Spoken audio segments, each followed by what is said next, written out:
নমস্কার, নর্থ বেঙ্গল চুমকিস কিচেনে আপনাদের সবাইকে স্বাগত। আবারও চলে এলাম নতুন একটা রেসিপি নিয়ে। তো আজকের রেসিপি সুরিমালা ফুলের বড়া। আমাদের এইখানে এই ফুলটাকে সুরিমালার ফুল বলে। তো জায়গা বিশেষে হয়তো অন্য নাম হতেও পারে অন্য জায়গায়। তো এই ফুলটা কিন্তু খেতে একটু তিতো তেতো লাগে, তাই কিন্তু বাচ্চারা খেতে চায় না। তাই আমি তেতো ছাড়িয়ে কিভাবে এই ফুলটা রান্না করতে হয় সেই রেসিপিটাই আমি আপনাদের সঙ্গে শেয়ার করব। তো আজকে আমি বড়া রেসিপিটা দেখাচ্ছি। তো এই ফুলটা কিন্তু ভীষণ উপকারিতা, জন্ডিসের ক্ষেত্রে কিন্তু এই ফুলটা ভীষণ উপকারিতা এবং শরীরের পক্ষেও খুবই ভালো। তো এই ফুলটাকে আমি প্রথমে দেখিয়ে দিচ্ছি। প্রথমে যে দেখছেন ফুলের ভেতরের যে এভাবে দণ্ডগুলো আছে, শিষ্টাগুলো আছে, এগুলোকে আমি বের করে নেব। এবং যে বোটাটা আছে, বোটাটা দেখতে পাচ্ছেন একটু মজে গেছে, এই বোটাটাকে আমি বাদ দিয়ে দেব। তবে আপনারা দিতেও পারেন, আমি বাদ দিয়ে দিচ্ছি হাত দিয়ে ছিঁড়ে, এবং চাকু দিয়েও কেটে দিতে পারেন। তো এখন এভাবে আমি বেছে নেব ফুলগুলিকে। আবারও আমি একইভাবে ফুলগুলির মাঝখানের যে শিষ্টগুলো আছে এগুলো বাদ দিয়ে এভাবে আমি পেছনের অংশটাকে কেটে নিলাম। একইভাবে আমি সবগুলি ফুলেই একই রকম করে ভালো মতন এইভাবেই বেছে নেব। আর সবগুলি ফুলে খুব ভালো মতন এভাবে আমি কেটে নিয়েছি এবং মাঝখানের শিষ্টাগুলিকে আমি বাদ দিয়ে দিয়েছি। এখন আমি ছোট ছোট করে কেটে নেব, তাই আমি অন্য একটা পাত্রে এভাবে বেশ কয়েকটা ফুলকে একসঙ্গে জড়ো করে নিচ্ছি। কাটতে সুবিধা হবে এবং খুব তাড়াতাড়ি হবে সেই জন্য। তো এভাবে জড়ো করে নিয়ে একটা চাকুর সাহায্যে এভাবে আমি ছোট ছোট করে কেটে নিচ্ছি। আর বর্ষাকালেই কিন্তু এই ফুলটা পাওয়া যায়। এই ফুলটা মূলত রাত্রে ফোটে আর সকালে ভোর ভোর কিন্তু ঝরে পড়ে যায়, তাই কিন্তু গাছে দেখতে পাওয়া যায় না এই ফুলটা। তো এমন করে কেটে নিলাম। তো সবগুলি ফুলেই আমি খুব ভালো মতন ছোট ছোট করে কেটে নিয়েছি। আর কতগুলি বড় বড় রয়ে গেছে, কারণ ফুলের সামনে যে পাপড়িগুলি আছে এগুলি কিন্তু একদমই নরম, তাই এগুলি বড় বড়ই রয়ে গেছে। তো আমি এখন সামান্য পরিমাণে লবণ দিয়ে দিচ্ছি। লবণ দিয়ে খুব ভালো মতন মেখে তেতো রসটাকে বের করে নেব। তবে আমি মন থেকে চাইবো যে আপনারা তেতো এভাবে রস না বের করেই ভেজে নিন বা এমনিতে রান্না করে খান, তাতে ভীষণ উপকারিতা। আর যেহেতু বাচ্চারা খেতে চায় না, তাই আমি তেতোটাকে বের করে নিচ্ছি। তেঁতোটাকে বের করে নিয়ে আমি রান্না করে নেব। তবে আপনারা পারলে যদি তেঁতো সমেত খেতে পারেন তাহলে কিন্তু ভীষণ উপকারিতা।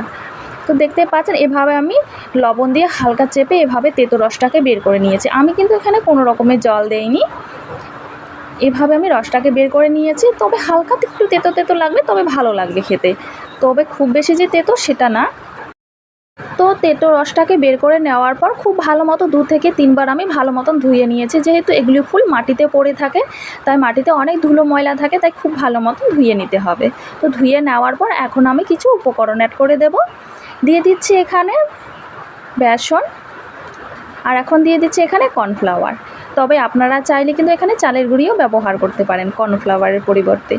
এখন আমি দিয়ে দিচ্ছি সামান্য পরিমাণে পেঁয়াজ কুচি, আর দিয়ে দিচ্ছি এখানে কাঁচা লঙ্কা কুচি, আর দিয়ে দিচ্ছি এখানে আদা কুচি, দিয়ে দিচ্ছি এখানে স্বাদ মতো লবণ, আর দিয়ে দিচ্ছি এখানে স্বাদ মতো হলুদের গুঁড়া। এখন আমি সামান্য পরিমাণে জল দিয়ে সমস্ত উপকরণগুলিকে একসঙ্গে মিশিয়ে একটা বড়ার ব্যাটার তৈরি করে নেব। তবে একবারে অনেকটা জল না, হালকা একটু আঠালো করে ব্যাটারটা তৈরি করে নেব, তাই হালকা একটু জল দিয়ে এভাবে আমি মেখে নিচ্ছি। দেখতে পাচ্ছেন আমার ব্যাটারটা কিন্তু একদমই রেডি হয়ে গেছে। একটু আঠালোভাবে আমি ব্যাটারটা তৈরি করে নিয়েছি। তো দেখতেই পাচ্ছেন কেমন করে ব্যাটারটা তৈরি করে নিয়েছি, ঠিক এইরকম করে ব্যাটারটা তৈরি করে নিয়েছি। এখন শুধু ভেজে নেওয়ার পালা। তো কড়াই বসিয়ে দিয়েছি, উনানটা জ্বালিয়ে কড়াইয়ে দিয়ে দিচ্ছি এখানে রিফাইন্ড অয়েল। তবে আপনারা চাইলে এখানে সর্ষের তেল দিয়েও ভেজে নিতে পারেন, তবে আমি রিফাইন্ড অয়েলে ভেজে নিচ্ছি সাদা তেল দিয়ে। তো তেলটাকে হালকা মতন গরম করে নিতে হবে প্রথমেই। তেলটা গরম হয়ে গেলে এখানে আমি একে একে বড়াগুলি দিয়ে দিচ্ছি তেলে। আর সবগুলি বড়া দেওয়া হয়ে গেলে তো ওলটপালট করে দিয়ে আমি ভেজে নেব। তো অবশ্য অনবরত এভাবে ওলটপালট করে দিয়ে ভেজে নিতে হবে। আর এই সময় কিন্তু আমি চুলার আঁচ একদমই মিডিয়ামে রেখেছি, আর সম্পূর্ণ রান্নাটা কিন্তু মিডিয়াম আঁচে করে নিতে হবে। তো যতক্ষণ পর্যন্ত না একটা কালার চেঞ্জ হয়ে আসে ততক্ষণ পর্যন্ত আমি এভাবে ওলটপালট করে দিয়ে ভেজে নেব। তো দেখতেই পাচ্ছেন কালারটা কিন্তু চেঞ্জ হতে শুরু হয়েছে। তো আরেকটু ভেজে নেব। তো কালারটা আমার চেঞ্জ হয়ে গেছে, আমার কিন্তু ভাজা হয়ে গেছে বড়াগুলি। তো এখন আমি বড়াগুলি একটা সাঁতার সাহায্যে এভাবে তেল ছেঁকে নামিয়ে নিচ্ছি। এবং একই তেলে আরও কতগুলি রয়ে গেছে ওগুলোকেও আমি একই রকমভাবে ভেজে নেব। তো চুলার আঁচ মিডিয়ামে রেখে অনবরত উল্টিয়ে দিয়ে আমি খুব ভালো মতন ভেজে নেব, যতক্ষণ পর্যন্ত না একটা কালার চেঞ্জ হয়ে আসছে, একটু লালচে কালার হয়ে আসে ততক্ষণ পর্যন্ত। তো আমার এগুলিও ভাজা হয়ে গেছে, এগুলিকে আমি নামিয়ে নেব। তো একটা সান্তার সাহায্যে এভাবে তেল ছেঁকে ছেঁকে নামিয়ে নিচ্ছি সমস্ত বড়াগুলি। তো সমস্ত বড়াগুলি নামিয়ে নেওয়ার পর আপনাদের দেখিয়ে দিচ্ছি। তো আমার একদমই তৈরি হয়ে গেল সুরিমালা ফুলের বড়া।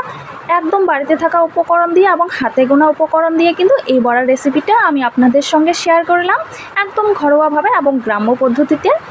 আর খেতেও বেশ মুচমুচে, তেতেও কিন্তু খুব বেশি একটা লাগবে না, খেতে বেশ ভালোই লাগে এই বড়াটা। তো বাড়িতে অবশ্যই এইভাবে ট্রাই করবেন। তো আশা করি আজকের রেসিপিটা আপনাদের দেখে ভালো লেগে থাকবে। আর যদি ভালো লেগে থাকে অবশ্যই একটা লাইক করবেন, কমেন্টে লিখবেন যে কেমন হয়েছে। আর আমার চ্যানেলে নতুন দর্শক হয়ে থাকলে অবশ্যই চ্যানেলটা সাবস্ক্রাইব করে রাখবেন নতুন নতুন রেসিপি দেখার জন্য। তো আসবো পরবর্তীতে অন্য কোনো রেসিপি নিয়ে। সুস্থ থাকবেন, ভালো থাকবেন। আর সম্পূর্ণ ভিডিওটি দেখার জন্য অসংখ্য অসংখ্য ধন্যবাদ।